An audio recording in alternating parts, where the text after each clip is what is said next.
जो कुछ पाया था उसको देने का संकल्प बलि के हृदय में उत्पन्न हुआ।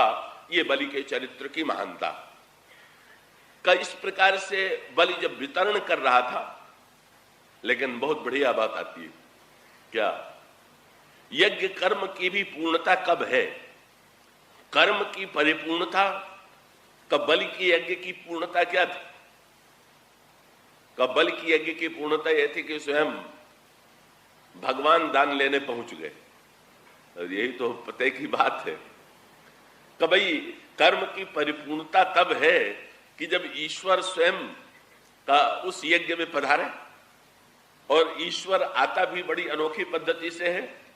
अब जब व्यक्ति कर्तव्य कर्म करता है तो उसके अंतःकरण में का श्रेष्ठ कर्म करने पर, यज्ञ करने पर एक सात्विक प्रकार का आनंद, अभिमान आता है, मैंने यज्ञ किया। तो बलि के अंतःकरण में इसी प्रकार का कि मैं दे रहा हूं। सो उस देने वालों की भीड़ में भगवान भी आ गए। और कौतुकी भगवान आए भी तो अपने को अत्यंत नन्हा बना करके, बौना बना करके आए। भगवान को देख करके बलि ने स्वागत किया। और बलि ने देखा कि ये शरीर से तो छोटे हैं पर बड़े तेजस्वी हैं। पूजन किया और कहा कि मेरा बड़ा सौभाग्य है कि आप जैसा तेजस्वी ब्रह्मचारी इस यज्ञ में आया। अभी बलि भगवान को पहचानता नहीं। ये ध्यान रखिएगा, भगवान आते हैं पर भगवान को प्रारंभ में पहचानना सरल नहीं है। कभी कभी ऐसा भी होता। भगवान कब आवेंगे, किस रूप में आवेंगे का बस यही तो व्यक्ति धोखा खा जाता है। का शंख चक्र गदा पद्म लेकर के भगवान प्रकट हो जाते बलि की यज्ञशाला में तो बलि पहचान ही जाता। धनुष बाण लेकर के आते तो बलि पहचान लेता, मुरली लेके आते तो पहचान लेता। पर भगवान आए भी तो बौने के रूप में आए, 52 अंगुल के बन करके आए। कौन कल्पना कर सकता था कि ये बौना भी भगवान हो सकता है? और यही बड़े पते की बात है कि जब हम लोग सत्कर्म करें तो ये कल्पना न करें कि भगवान केवल अपने ही जो पुराणों में रूप वर्णित है उसी रूप में ही आते हैं। पता नहीं वे कितने का भक्तों ने इसीलिए कह दिया, सबसो मिलिए धाय, भाई सबसे प्रेम से मिलिए। क्योंकि सबसे प्रेम से को मिले, हम तो भगवान को पाना चाहते हैं। तो भक्त ने तुरंत कहा, नारायण ना जाने के रूप में नारायण मिल जाए। भगवान तो पता नहीं कितने रूप बनाना जानते हैं, उनके रूप तो अनंत हैं। और ऐसी स्थिति में पता नहीं हमारे सामने ईश्वर किस रूप में आता है और हम उससे अगर उसकी उपेक्षा करें तो कहीं ऐसा ना हो कि हम धोखा खा जाए। तो बलि ने प्रारंभ में भगवान को नहीं पहचाना, बौने के रूप में देखा, पर इतना होते हुए भी उसके मन में देने का संकल्प आया। ये बलि की उदारता थी। जब बलि ने पूछा क्या चाहते हो, तो कौतुकी भगवान ने तुरंत कहा कि क्या दोगे? तो बलि के मुंह से निकल गया कि जो आप मांगिएगा वो मैं वो दूंगा। सो भगवान को हंसी आ गई। अगर ये कहा होता कि महाराज मेरी जितनी सामर्थ्य है उतना मैं दूंगा, तो शायद भगवान समझ लेते कि अपने सामर्थ्य की सीमा को जानता है। पर जब उसने कहा कि आप जो मांगिएगा वो मिलेगा, तो भगवान ने हंस करके कहा तो मुझे 3 पग भूमि दे दो। अब बलि को हंसी आ गई, मुझ जैसे दानी के पास आए और मांगा भी तो 3 पग भूमि। तो मुझे लगता है कि मैं तो तुमको देख करके समझता था बड़े तेजस्वी और बुद्धिमान हो, पर तेजस्वी तो लग रहे हो पर बुद्धिमत्ता नहीं। पर ये भगवान ने 3 पग ही भूमि क्यों मांगा? ये भगवान का बलि पर व्यंग था। बलि समझ नहीं पाया भगवान 3 पग किससे मांग रहे हैं। बलि के कितने पैर हैं?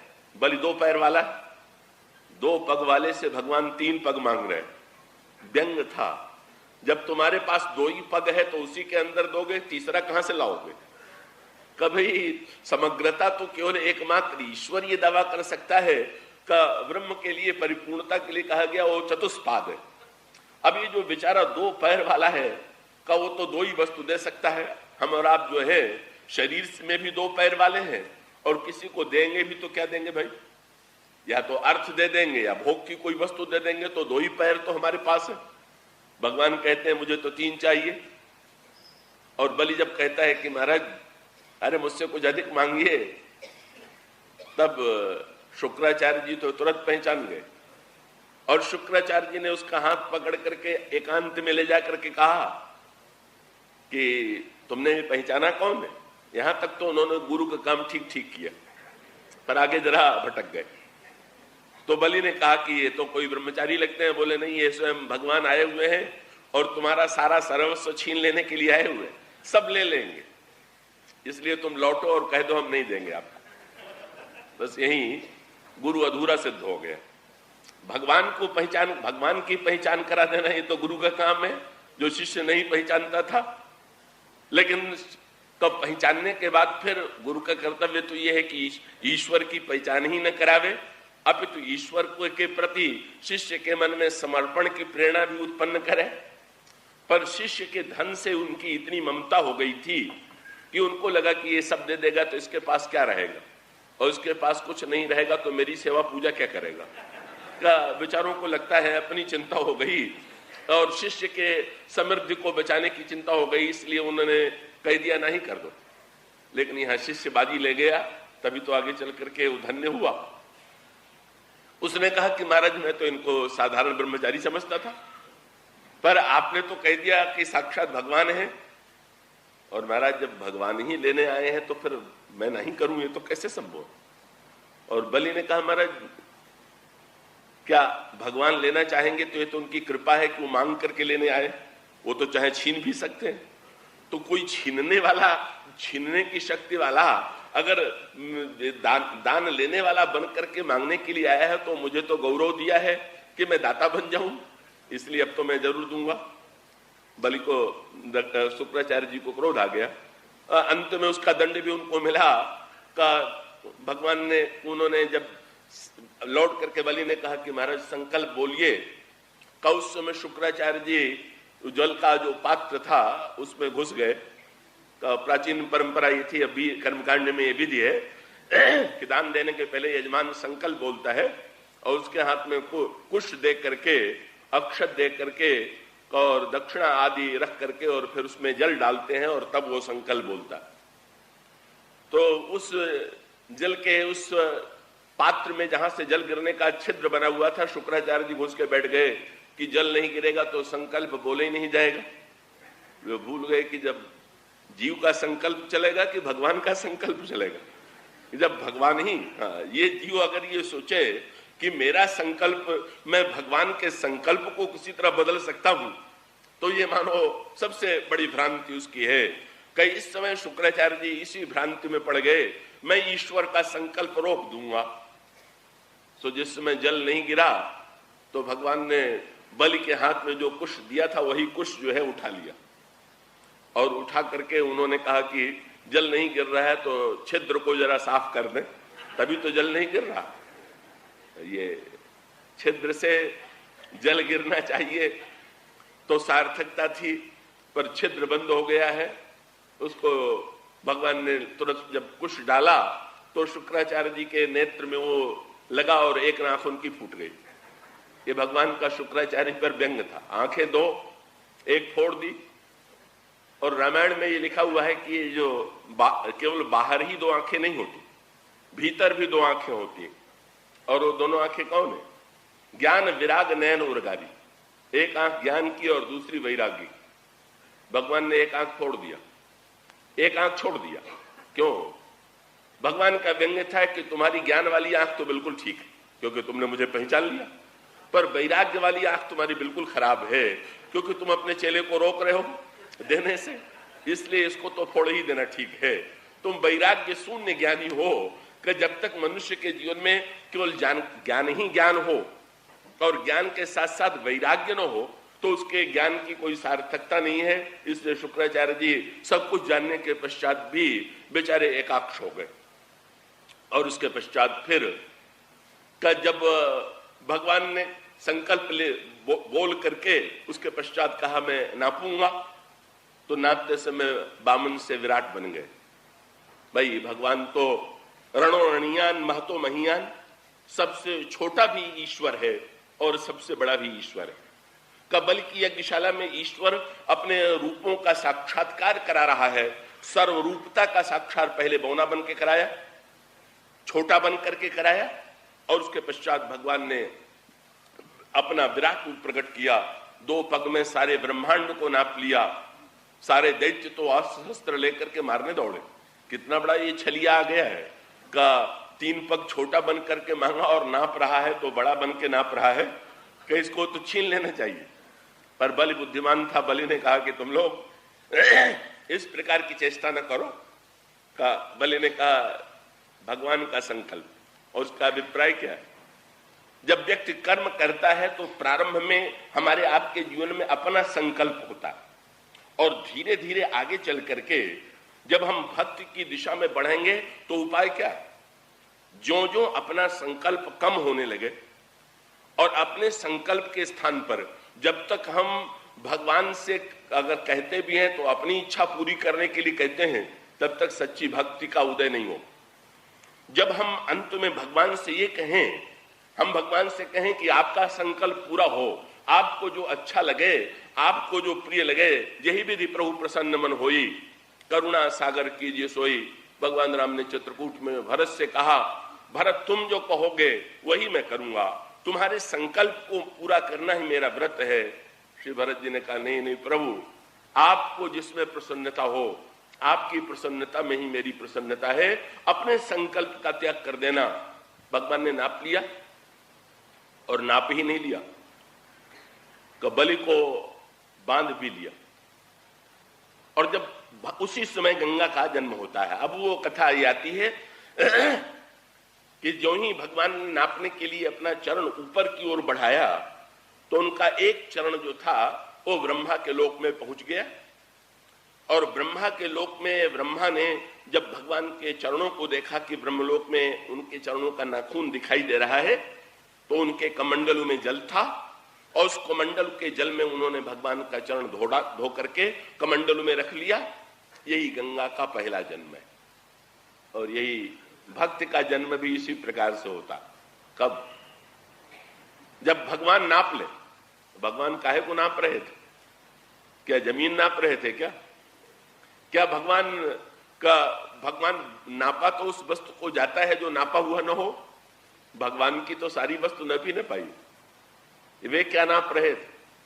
वे नाप रहे थे बलि ने जो दातापन का अभी अहंकार सात्विक स्वीकार कर लिया था, उसके अहंकार को नाप करके अहंकार की क्षुद्रता बताना चाहते थे। अहंकारी सात्विक अहंकारी भी व्यक्ति अपने को बड़ा पुण्यात्मा मान लेता है, पर भगवान चाहते ये है उस पर कृपा करके, ये उनकी कृपा है कि वो बता दे कि नहीं नहीं, तुम अपने को जितना बड़ा माने बैठे हो, तुम उतने बड़े नहीं हो, तुम छोटे हो, तुम देखो पहचानो, तुम कितना अपने को बड़ा मान बैठे थे। तो भगवान तो बलि का अहंकार नाप लेते हैं। और जब अहंकार जीवन में नप जाए तब पहले सत्कर्म का सात्विक अभिमान आता है, और सत्कर्म का सात्विक अभिमान आने के पश्चात जब भगवान स्वयं जीव का अहंकार, बलि का अहंकार नाप लेते हैं, और नाप लेने के पश्चात ब्रह्मा के कमंडल में, ये ब्रह्मा जो है ये कर्म और विचार के देवता हैं, और इनके कमंडल में जो जल भरा हुआ है, देखिए केवल भगवान के चरण से भी गंगा नहीं बन जाएंगी, और केवल कमंडल से भी गंगा नहीं बन जाएंगी। कमंडल भी न जाने कब से था, और भगवान के चरण तो अनादि है ही है, लेकिन गंगा का प्रादुर्भाव कब हुआ, गंगा का जन्म कब हुआ? जब कमंडल के जल से भगवान के चरण धोए गए। यही हमारे आपके जीवन में है क्या? ब्रह्मा के कमंडल में ये जल भरा हुआ है। ये जल कौन सा है? ये ब्रह्मा के कमंडल में जो जल भरा हुआ है, ये अनुराग का जल है, प्रेम का जल है। रामचरितमानस में कहा गया, प्रेम भगति जल बिनु रघुराई, अभी अंतर मल कबहु न जाई। का अनुराग ही वस्तुतः दिव्य जल है। और इसका अभिप्राय यह है कि अगर भगवान के चरण हो और जीव में या भक्त में अनुराग न हो, इन चरणों से अनुराग का जब संस्पर्श होता है तो भक्ति की गंगा जो है हमारे हृदय में आ जाती है। अगर हृदय में अनुराग हो और भगवान न हो तो अनुराग की सार्थकता नहीं, और भगवान हो और अनुराग न हो तो सार्थकता नहीं। वो तो भगवान और अनुराग दोनों मिले तो कहीं जाकर के भक्ति की गंगा निकले। भक्ति की गंगा निकल आई, ब्रह्मलोक में उनका जन्म हो गया।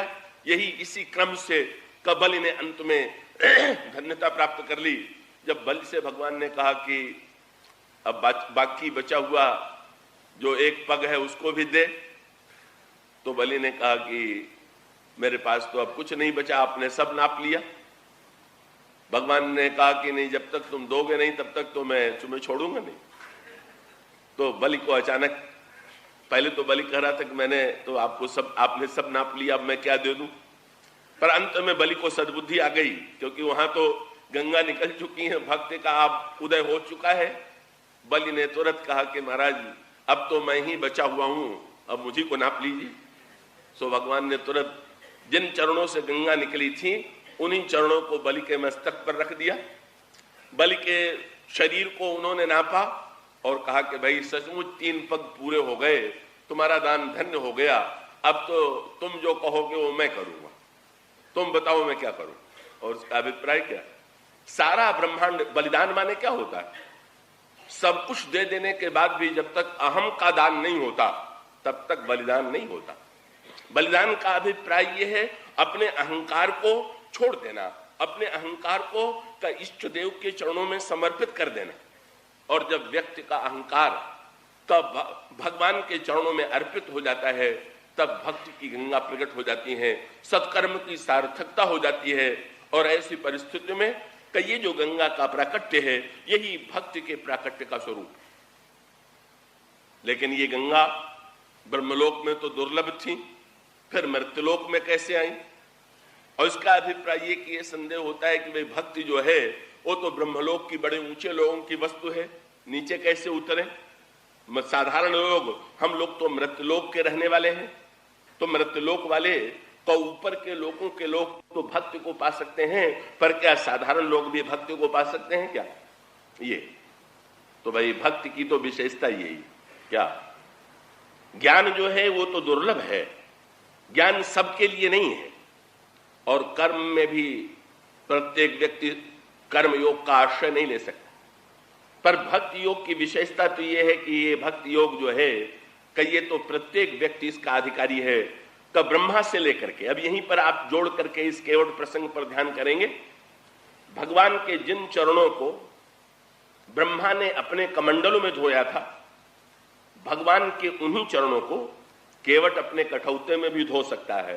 केवल ब्रह्मा का ही अधिकार नहीं है, केवल ब्रह्मा ही इसको पाने के अधिकारी नहीं, इन चरणों को केवट भी इन चरणों को पा सकता है।